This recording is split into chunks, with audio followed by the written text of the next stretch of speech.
de predicar el Evangelio. El costo de predicar el Evangelio. En Hechos capítulo 4, vamos a ver y a observar ahora los versículos 8 al 13.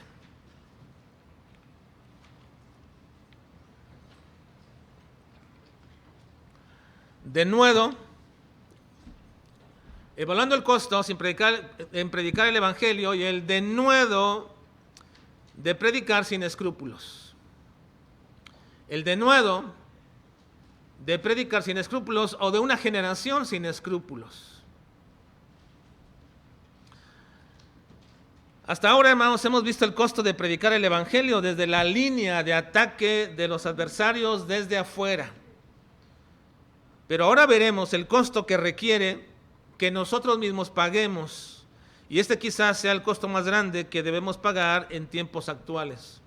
Debido a que, a pesar de que gente se va a resentir cuando predicamos de Cristo, y gente nos va a amenazar por proclamar y vivir una vida de acuerdo a nuestra fe en Cristo, el costo más grande de un creyente por encima del resentimiento y de las amenazas tiene que ver con atrevernos a anunciar a Jesucristo con todo denuedo. Hermanos, el costo más grande que un creyente tiene que pagar es no solamente soportar el resentimiento y amenazas, sino el atrevernos a anunciar a Cristo con denuedo. Vivimos en una época de fragilidad porque todo mundo se cuida de no estar afectando a otras personas y muchas personas reclaman sus derechos de vivir como ellos desean sin que sean cuestionados y sin aceptar de ninguna manera que alguien les corrija o que alguien les diga que está mal lo que están haciendo o cómo se comportan o que les digan que sus preferencias son antinaturales, etcétera. Todo ese tipo de cosas. Hay una fragilidad de la sociedad en que vivimos que ha llevado a las personas a excusarse de que todo lo que les acontece en la vida es culpa de los demás, de la sociedad, de sus padres e incluso hasta lamentablemente algunos dicen de sus iglesias. Y es precisamente que en esa cultura de fragilidad que hoy día permea en la sociedad también ha penetrado de manera muy fuerte en la personalidad de los creyentes. Y al parecer, para muchos cristianos de hace 40 años, pareciera ser que no es diferente al cristianismo de hoy, pero relativamente estamos hablando prácticamente de una generación que puedo decirles que la generación actual de cristianos carece de uno de los elementos más importantes que al menos, aun cuando no era bien hecho de manera correcta o no era llevado a cabo de manera idónea, al menos se hacía en las generaciones pasadas. Y me estoy refiriendo al hecho de predicar y testificar de Cristo, que era prácticamente una, valga la redundancia, una práctica inherente de la vida cristiana en generaciones pasadas, que a diferencia de hoy, pareciera que es una opción, pareciera que es una posibilidad, pareciera que no hay una necesidad ni una obligación natural por ser cristianos el testificar de Cristo. Miren, no estoy hablando a la aventura. No les voy a preguntar, ni voy a pedir que levanten su mano, pero ¿cuántos de ustedes tienen o no han testificado de Cristo en los últimos días, semanas, meses o años? ¿Cuántos de ustedes no han logrado cumplir el mandato del Señor de hacer un discípulo de Cristo? Un discípulo de Cristo. Parece ser, hermanos, que hoy día esta es una opción, esta es una posibilidad, pero no es una necesidad ni obligación natural por ser cristiano. Entonces estamos hoy día en lo que llamaríamos la generación escrupulosa del Evangelio. La generación escrupulosa del Evangelio. La idea, hermanos, de poner etiquetas a las generaciones proviene del ámbito literario del siglo pasado, y luego se han usado todos los términos posibles para etiquetar a las generaciones, y esto proviene de los Estados Unidos, que intentando explicar las tendencias de consumo, los modelos de pensamiento y los hábitos sociales, le ponen una etiqueta, pero no tiene nada de especial en realidad a la etiqueta, simplemente son observaciones generales de lo que sucede con dichas personas en ese momento. Ahora, debido precisamente a esas generalidades que se observan, pues es precisamente que mi observación de lo que es general puedo decir y atreverme a decir que la generación actual de creyentes, y por referirme a generación actual de creyentes me refiero a todos aquellos que tienen 15 años de edad hasta los 50 años. Si usted está en ese rango, está en esta generación. No es una generación de cristal, no, sino es una generación escrupulosa. Una generación escrupulosa. Déjenme decirles por qué digo esto. Los escrúpulos, hermanos, son la duda y la inseguridad que una persona tiene acerca de lo correcto y lo adecuado que puede hacer llevar a cabo una acción. Una gente escrupulosa es aquella que tiene duda, temor, inseguridad, así que lo que va a hacer es realmente lo correcto, lo adecuado, y como tiene tanta duda respecto a este asunto, entonces permanece neutral y se queda ahí con el mero deseo. Al parecer, estos escrúpulos ha impregnado también no solamente a nuestros adolescentes, sino a jóvenes y adultos de esta época. Lo pensamos demasiado para saber si es correcto, si está bien, si no nos va a causar problemas o si no va a haber cierta incomodidad a hablar de Cristo con la gente de nuestro derredor, ya sea en la escuela, ya sea en el trabajo, en la vecindad donde estemos. Lo pensamos bien, lo analizamos, lo observamos y decimos, bueno, a lo mejor no me causa tanto problema, lo voy a hacer ahora, pero eso no es más que resultado de ser escrupulosos con el Evangelio. Veamos qué es lo que los primeros cristianos, y en especial estos dos apóstoles que hemos estado observando durante nuestro desarrollo de la historia del capítulo 3 y 4, hicieron en el trabajo de evangelización primario. ¿Qué fue lo que ellos hicieron? No había un programa de evangelización todavía, no había un camino establecido por la iglesia, cuáles deberían de ser los programas de evangelización. Así que Pedro y Juan van al templo para evangelizar, para comenzar la proclamación de Cristo. Y entonces, en este inicio del primer trabajo de evangelismo, demostraron completamente y se esforzaron en predicar el evangelio con todo denuedo. Esa es la característica que la gente alrededor observó acerca de Pedro y Juan. Ellos estaban predicando el evangelio con todo denuedo. No eran cristianos escrupulosos, fueron a predicar el evangelio con todo denuedo. Vean por favor versículo 13. Vamos al versículo 13 de nuestro capítulo 4.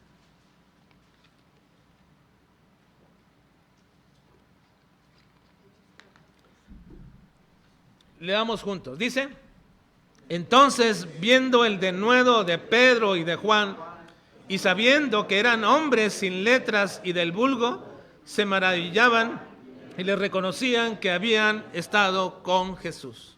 Vean, ¿qué observaron ellos? El denuedo de Pedro y de Juan. Pero dicen, viendo ellos precisamente el denuedo de Pedro y Juan, y sabiendo que eran hombres sin letras y del vulgo, se maravillaban. Ahora, la apreciación, hermanos, de estos líderes judíos respecto de Pedro y de Juan parece más que un análisis real, una suposición. Es verdad que hasta hoy día la gente del mundo sigue pensando que ser cristiano es ser ignorante. Ellos veían que Pedro y Juan, dice, sabiendo que eran gente del vulgo y sin letras, les reconocían su denuedo. Pero el análisis de ellos respecto a Pedro y de Juan, respecto a que eran gente del vulgo y sin letras, me parece más que un análisis real, una suposición, como lo es hoy día de muchas personas. La mayoría de personas piensan que ser cristiano es ser un ignorante. De hecho, Pablo dice que ese era el estigma de los cristianos entre los judíos y entre los griegos. En 1 Corintios 1:24 al 31 dice: mas para los llamados así judíos como griegos, Cristo, poder de Dios y sabiduría de Dios, porque lo insensato de Dios es más sabio que los hombres, y lo débil de Dios es más fuerte que los hombres. Pues, mirad, hermanos, vuestra vocación, que no sois muchos sabios según la carne, ni muchos poderosos, ni muchos nobles, sino que lo necio del mundo escogió Dios para avergonzar a los sabios, y lo débil del mundo escogió Dios para avergonzar a lo fuerte, y lo vil del mundo y lo menospreciado escogió Dios, y lo que no es, para deshacer lo que es, a fin de que nadie se jacte en su presencia. Mas por él estáis vosotros en Cristo Jesús, el cual nos ha sido hecho por Dios sabiduría, justificación, santificación y redención, para que, como está escrito, el que se gloríese en el Señor. El estigma del cristianismo, y lo sabían bien Pablo, y lo sabía todos ellos, es que decir que eras cristiano entre los judíos y entre los griegos era que eras una persona ignorante, vil, necia, menospreciable. Eran menospreciados por ser cristianos. Y quizás esa sea una de las razones del por qué el creyente de hoy día se siente opacado, desanimado y medroso y falto de decisión de hablar de Cristo, porque quizás se percibe de la misma manera. Ahora bien, si bien era cierto que ellos analizaron superficialmente a Pedro y a Juan, y quizás los catalogaron por su vestimenta y su forma de hablar, al decir que eran gente sin letras y del vulgo, y por cierto, la palabra vulgo, traducida así, viene de una palabra griega que conocemos muy bien. La palabra que se traduce aquí, vulgo, es idiotez, ¿sí? Ellos consideraban que estos apóstoles, y por extensión también todos los demás cristianos, eran hombres faltos de razonamiento, toscos y, en pocas palabras, idiotas. Así los catalogaban. Pero a pesar de ese análisis apresurado y superficial de Pedro y de Juan por este grupo de élite judía, el Sanedrín, a pesar de que ellos analizaron de esta manera a Pedro y a Juan, sí les reconocieron dos cosas positivas a los apóstoles. Sí, a pesar de ese análisis respecto de ellos, les reconocieron dos cosas. ¿Cuáles? El denuedo con el que testificaban y las evidencias de que habían estado con Jesús. Miren una vez más, por favor, lean el versículo. Dice, entonces, lean por favor, hermanos.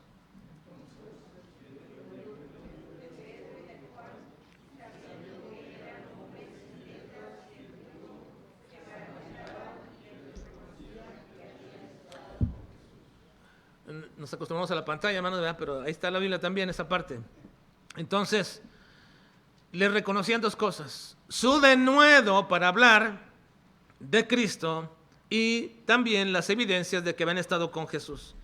Ahora, aun cuando la evaluación de los apóstoles hubiera sido verdad, probablemente hubiera sido verdad, que eran hombres sin letras y del vulgo, como ellos decían, o que no lo fuera, si hubiera sido, o que no lo fuera, las dos cosas más importantes que ellos tenían eran precisamente estas: haber andado con Cristo y el denuedo para hablar de Cristo.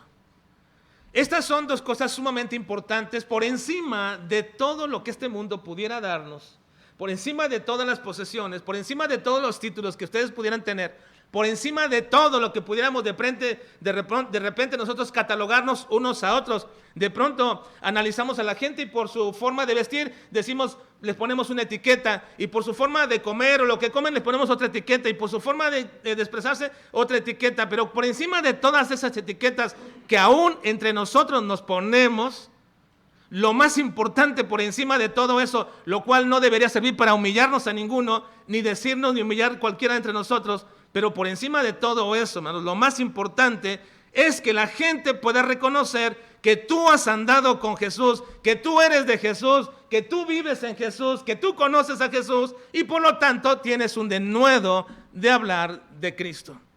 Eso era lo más importante. incluso lo más importante que una educación formal que pudiéramos tener. Hay gente que le gusta que le digan el ingeniero, licenciado y cosas como estas, y se humillan cuando dices que eres un cristiano. Recuerdo bien esto, y lo recuerdo bien como hay gente, y la ocasión que alguien me dijo, aquí yo soy tal persona con tal título, hermano, me dice allá en el templo. ¿Qué cosas como estas pueden suceder y pasar, hermanos? Pero, mire, déjeme decirle, hermanos, lo más importante y más importante que una educación formal que pudieras tener o no, y que estos apóstoles no tenían, porque ellos no tenían ninguna educación formal en una escuela rabínica, ni tampoco Jesús la tuvo, por supuesto. Pero tenían dos cosas sumamente importantes, de mucho más valor: conocer a Jesús y denuedo para hablar de Él. Esa verdad ha sido demostrada una y otra vez en la vida de muchos siervos de Dios en toda la historia de la iglesia.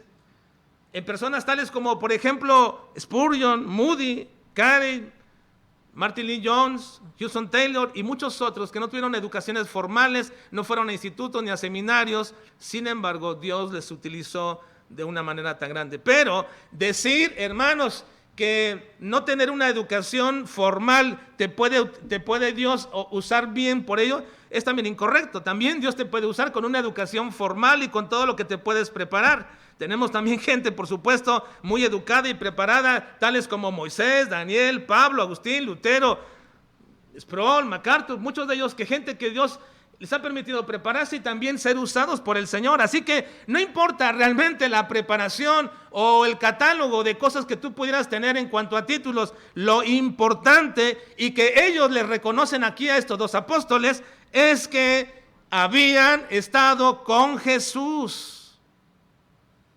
Eran de Jesús, conocían a Jesús y por lo mismo también podían hablar con todo denuedo acerca de Jesús. Así que lo que se requiere para ser un verdadero testigo de Cristo es solamente dos cosas: que conozcas a Jesús y que tengas denuedo para hablar de Jesús.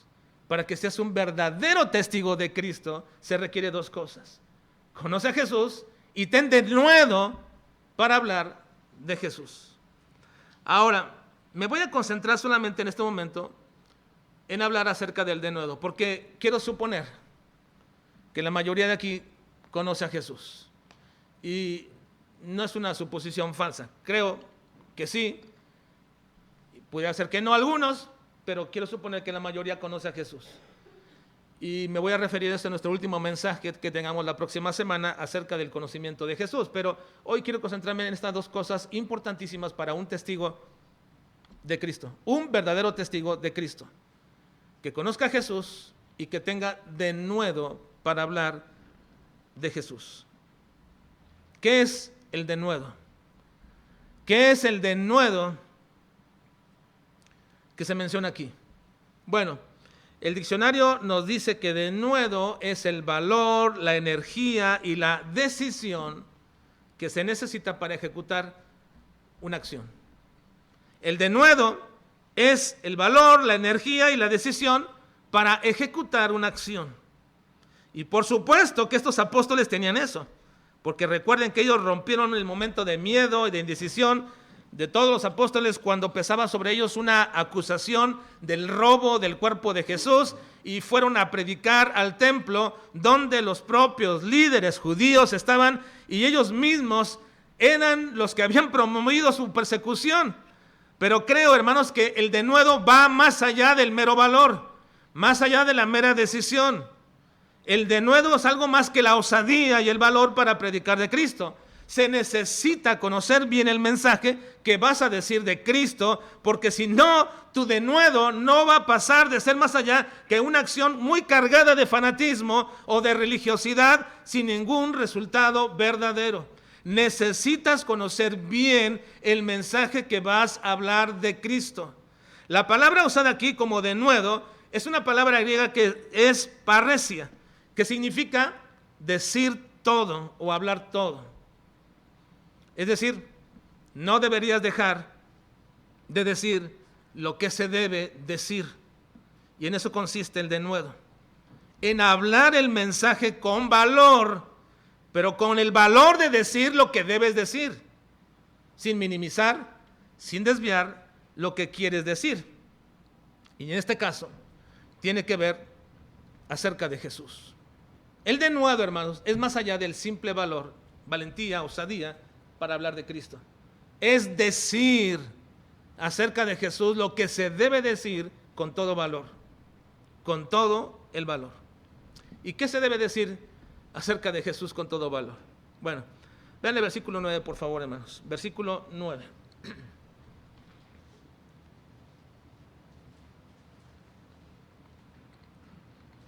Aquí nos quedamos la semana pasada en el versículo 9 de nuestro estudio, que hicimos un paréntesis entre estos versículos. Versículo 9 dice, leamos juntos, puesto que acerca del beneficio hecho a un hombre enfermo, de qué manera éste haya sido. Ahora vean, Pedro, hermanos, no se intimidó con la presencia de los líderes religiosos y políticos de ese momento, el Sanedrín, que había venido con toda su pompa y sus vestiduras y toda esa representación que tenían de autoridad.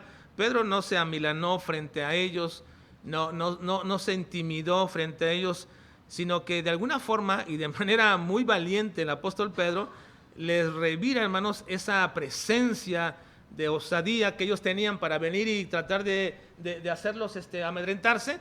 Pedro se levanta con todo ello y les dice, ustedes nos están juzgando por el bien hecho a una persona. Pedro está diciendo, hermanos, que la razón por la cual viene este Sanedrín no es porque ellos hicieron una fechoría, no es porque ellos rompieron el día sábado, no es porque ellos rompieron la ley. Les vienen a interrogar por el bien hecho a una persona enferma. ¡Qué ironía! Se reúne todo el Sanedrín para venir a interrogar sobre el bien hecho a una persona. Pedro está diciendo, se nos está acusando, se nos está arrestando y se nos está juzgando por el beneficio hecho a una persona enferma. Eso era realmente increíble, pero no rehuyeron, y sin embargo Pedro pone de manifiesto las acciones inadecuadas de este concilio. Así que aquí Pedro se levanta el apóstol Pedro y comienza a manifestar el denuedo verdadero, que es más allá de la mera valentía y osadía, pero la incluye, y aquí comienza Pedro a no sentirse de ninguna manera abrumado ni sobrepasado por este grupo de personas. Vean el versículo 10. En el versículo 10 dice el apóstol Pedro, sea notorio a todos vosotros y a todo el pueblo de Israel que en el nombre de Jesucristo de Nazaret, y esta es la parte fundamental que Pedro va a explicar, que en el nombre de Jesucristo de Nazaret, a quien vosotros crucificasteis y a quien Dios resucitó de los muertos, por él, este hombre está en vuestra presencia sano. Pedro no rehusó ni esconde la realidad de este milagro, fue sanado. Aquí está el hombre sanado, ustedes lo pueden observar, pero fue en el nombre de Cristo que se hizo este milagro.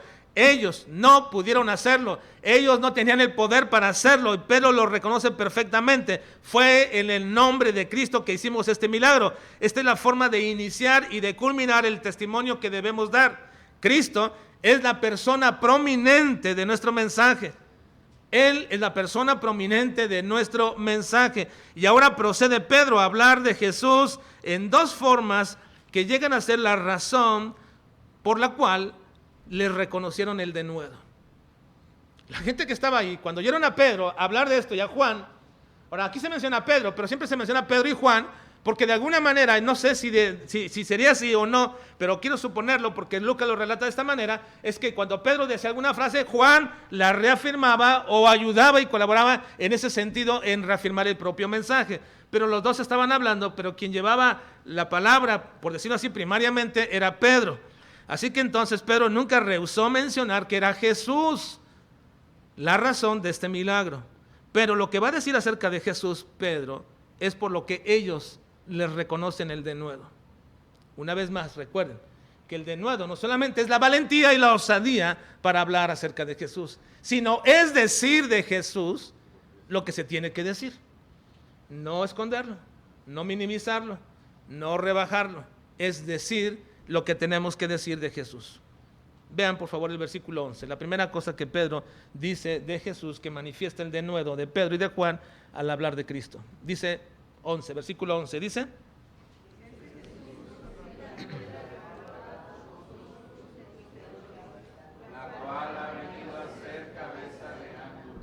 Este Jesús es la piedra reprobada por vosotros los edificadores, y ha venido a ser la cabeza del ángulo. Pedro está citando el Salmo 118, 22. Pedro cita el Salmo 118, 22. Jesús fue rechazado por los hombres que se consideraban como edificadores. Ese es el pasaje, ¿verdad? La piedra que desecharon los edificadores ha venido a ser cabeza del ángulo. Vean cómo es que Pedro llega, hermanos, a tomar el Salmo 118. ¿De dónde provino la idea de Pedro de tomar este versículo del Salmo 118 y aplicarlo precisamente a Jesús? Bueno, Jesús fue rechazado por los hombres que se consideraban como edificadores de la vida del pueblo.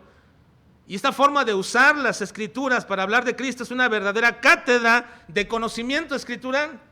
Les decían que eran hombres sin letras y del vulgo, pero aquí están manifestando ellos que conocían las escrituras. Cuando los judíos tenían una clase rabínica, cuando los judíos se sabían preparados, podían quizás arguir cualquier forma de entendimiento. Ahora, ellos no tenían, en estas escuelas rabínicas donde tenían altos títulos, no se referían al ingeniero o al licenciado en tal o cual cosa. Realmente los títulos rabínicos llamados doctores de la ley tenían que ver con el conocimiento de la palabra. Todo lo demás que ellos hacían de manera útil, como construir, ya fuera en madera o piedra o lo que fuera, eso era aprendido por sus propios padres o en escuelas donde la mayoría lo aprendían. Así que no les reconocían en el sentido títulos que hoy día se reconocen en cuanto a especialización de algún trabajo, sino que les reconocieron en ese momento, o más bien les dijeron que eran hombres sin letras. Pero Pedro les revira y le dice: conocemos la escritura, la conocemos también, que esa piedra que los edificadores que menciona el Salmo 118 es Jesús. Ustedes, los edificadores de esta nación, ustedes, los fariseos, los sacerdotes, los escribas, los hombres prominentes que edifican la nación de Israel en la palabra, ustedes rechazaron esa piedra que menciona el Salmo. Y esa piedra era Jesús, la cabeza del ángulo. Así que los confrontan con una escritura que ellos, estos mismos sacerdotes y líderes religiosos, no sabían, pero hasta ahora conocían. Y hasta este momento Pedro los confronta diciendo: ustedes son esas personas a las que se refiere el Salmo 118. La escritura hablaba y decía que iban a rechazar la piedra los edificadores, y ustedes son esos edificadores que rechazaron a Jesús. Pedro le dice que esa piedra rechazada por ellos es la cabeza del ángulo, es decir, el cimiento, la parte más importante sobre la cual se funda la fe. Les está diciendo que todo el conocimiento del Antiguo Testamento no puede ser adecuado ni entendido correctamente si no hay un fundamento correcto, y ese fundamento correcto es Cristo. Todo lo que ustedes saben del Antiguo Testamento, les está diciendo, todo no tiene ningún valor porque ustedes rechazaron el fundamento de todo ese conocimiento que hasta ahora conocen y lo siguen conociendo todavía. El fundamento de esa edificación es Cristo. Él es la piedra angular. Es decir, no hay manera, no hay forma de que nosotros entendamos el Antiguo Testamento ni el Nuevo Testamento si desechamos, si ponemos aparte a Cristo. Todo el Antiguo Testamento apuntaba a Cristo. Él es la cabeza del ángulo y sin Él no se puede entender la Escritura. Y luego, la razón más importante del por qué debemos hablar de Cristo a las personas es porque si Él es la cabeza del ángulo y la rechazas, entonces no hay en Él, sin Él, salvación. Vean el versículo 12, por favor. Versículo 12 dice: esta es la segunda cosa, que ellos hablan acerca de Jesucristo sin tapujos, sin miramientos, sin miedo. Dicen, versículo 12, y en ningún otro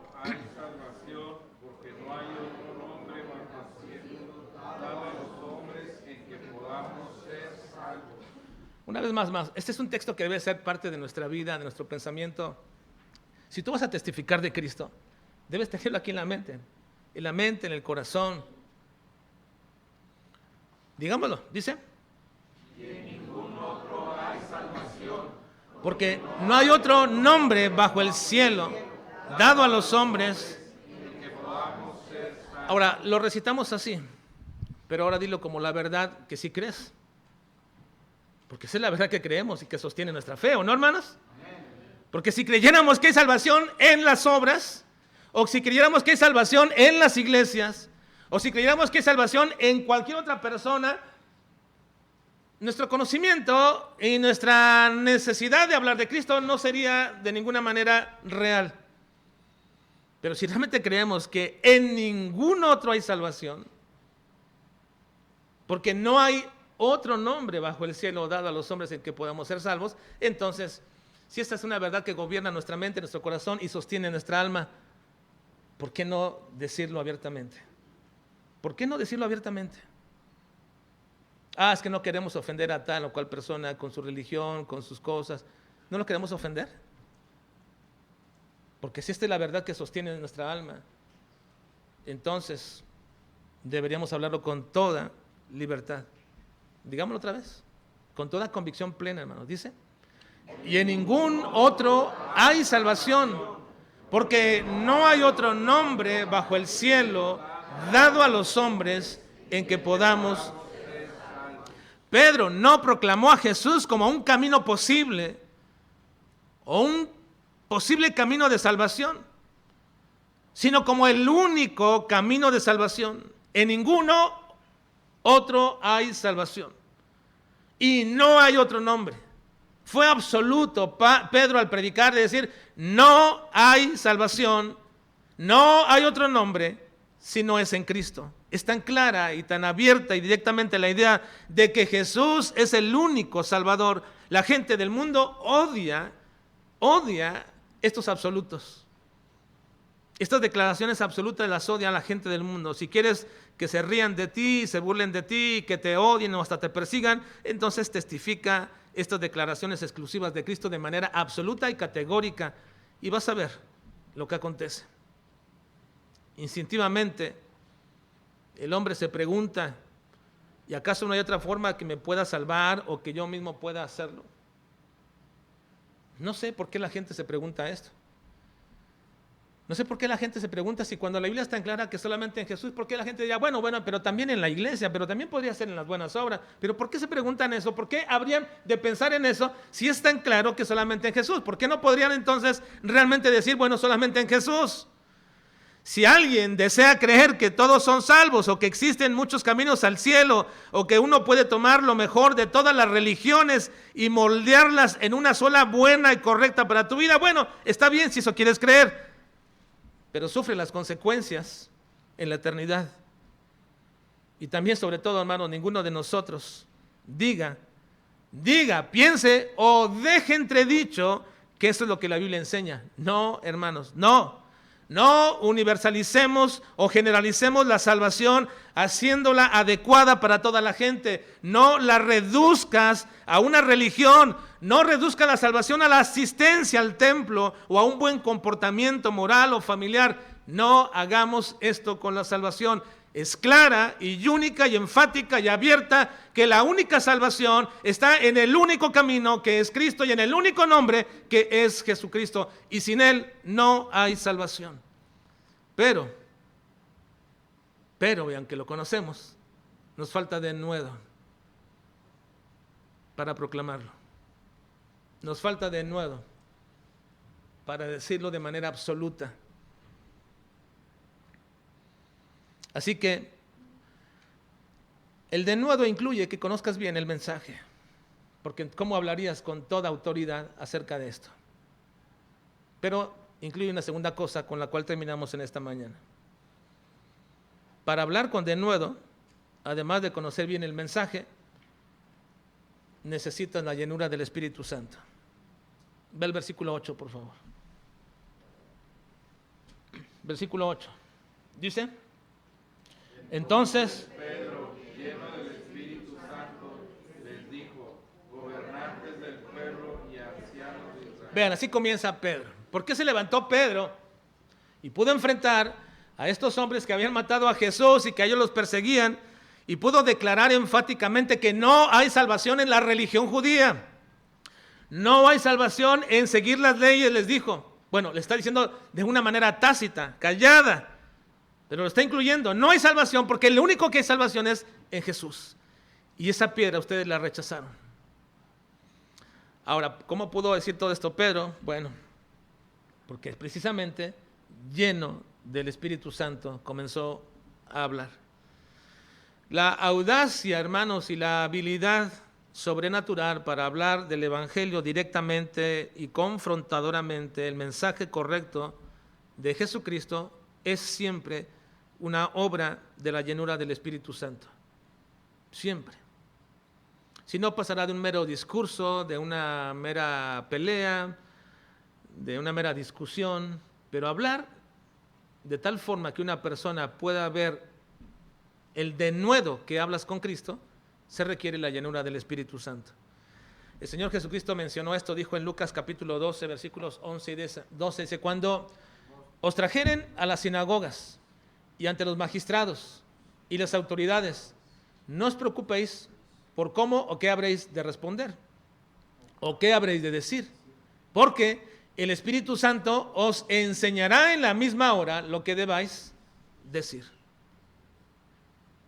A veces nos preocupamos cuando vamos a testificar, ¿y qué digo? Y repasamos textos, y repasamos el plan, y repasamos los puntos, todo eso, pero si tú tienes el denuedo de hablar de Cristo, primero debes conocer bien quién es Jesucristo, y segundo, la llenura del Espíritu Santo es indispensable. La llenura del Espíritu Santo, hermanos, que Pedro experimentó anteriormente junto con todos los otros discípulos, no fue solamente un evento de una ocasión, no, era algo que Dios iba a seguir haciendo en sus vidas. La llenura del Espíritu Santo no es un evento permanente en nuestra vida, no. Es decir, no somos llenos de el Espíritu Santo y así seguimos siempre. Debería serlo y quisiéramos que así fuera, pero no es así, y por ello es el mandato del apóstol Pablo cuando menciona en Efesios 5:18: no os embriaguéis con vino, en lo cual hay disolución, antes bien sed llenos del Espíritu. Antes bien sed llenos del Espíritu. Esta es una frase que el apóstol Pablo está hablando precisamente de una continua y constante llenura. La frase en su gramática significa estar siendo llenos continuamente. Eso significa. Y es una acción que cae sobre nosotros. No lo procuramos nosotros, no podemos hacerlo. Yo no puedo decir, quiero ser lleno del Espíritu Santo. Es una acción que el Espíritu Santo hace sobre mí. Estoy siendo lleno del Espíritu Santo. Pero, ¿cómo se logra eso? ¿Cómo se logra ser lleno del Espíritu Santo? ¿Cómo se obtiene? Bueno, algunos dirán, bueno, pídelo a Dios en oración y Él te va a llenar. No se trata solamente de pedirle a Dios que a través de una oración continua, constante, larga y llena de experiencias místicas, tú vas a ser llenado del Espíritu Santo. No, la llenura es un proceso en nuestra vida que comienza precisamente llenándonos de su palabra y caminando de acuerdo a su palabra, porque es a través de ella que el Espíritu Santo nos dirige y nos controla.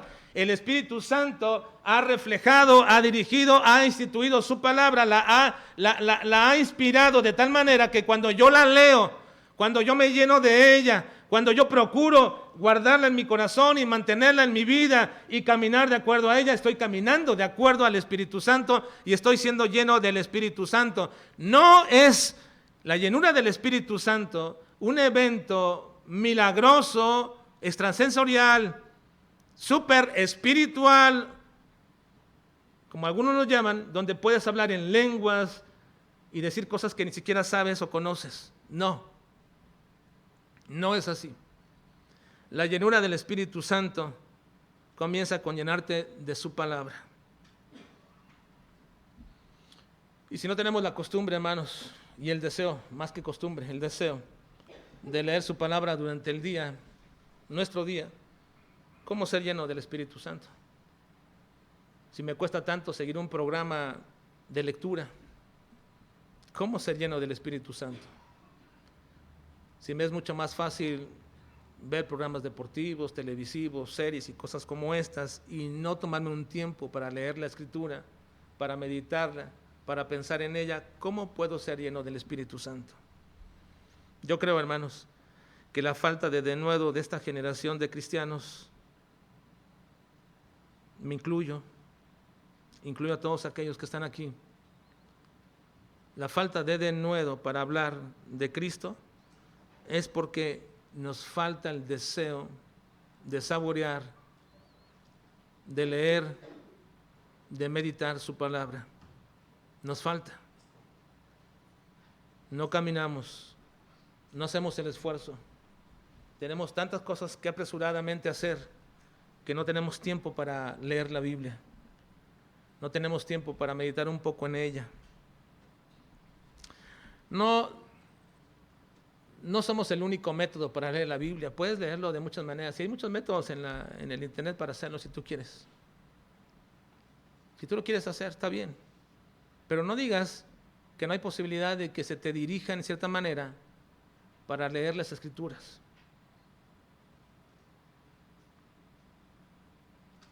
No es que me menosprecies porque no la quieras leer como yo la leo o seguir el programa. No es eso.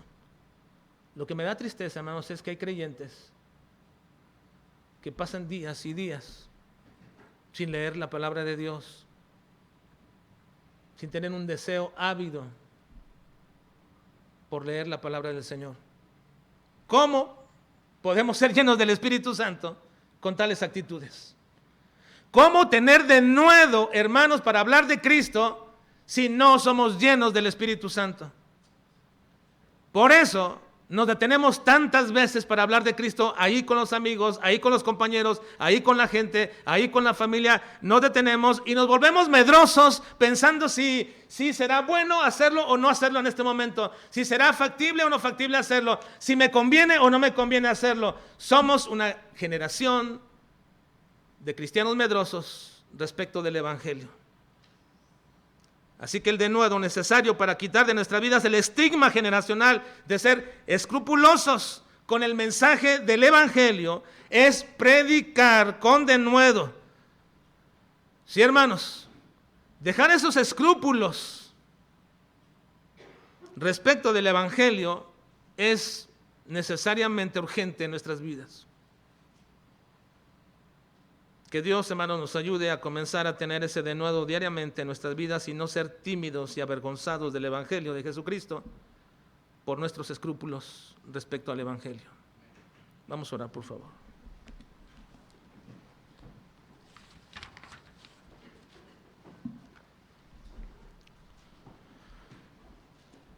Padre,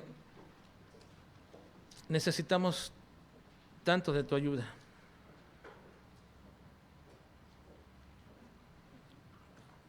Nos hemos vuelto, Señor, una generación escrupulosa respecto del Evangelio. Nos falta el denuedo de hablar de Jesucristo. Siempre estamos calculando las cosas. Siempre estamos tratando, Señor, de planear y sobreplanear el asunto de hablar de Jesucristo a otras personas. No podemos con libertad dar testimonio, Señor, y abrir nuestra boca y mencionar a Jesucristo, porque somos muy escrupulosos. Te pido, Señor, que nos ayudes y que abras primero nuestro deseo